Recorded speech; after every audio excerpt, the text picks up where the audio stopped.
What would you call this decade? I mean, it really hasn't.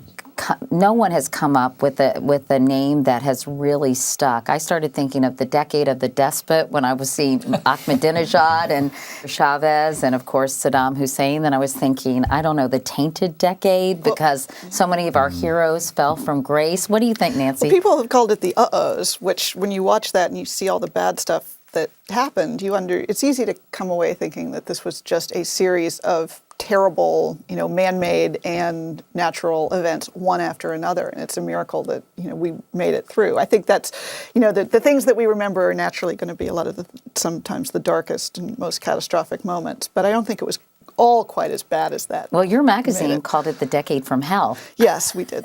But you don't necessarily agree with that. I don't, actually, but partly because I think we tend to make this decade worse than it was, and the 90s especially, which we now look back on, all that peace and prosperity. So nostalgically. Yeah, that was nice. Can't we go back there? And I think it's easy to miss how much of what happened in this decade actually grew out of what happened in that one. It's as though history was sort of staying backstage and just in this decade came stomping out on stage and started breaking things.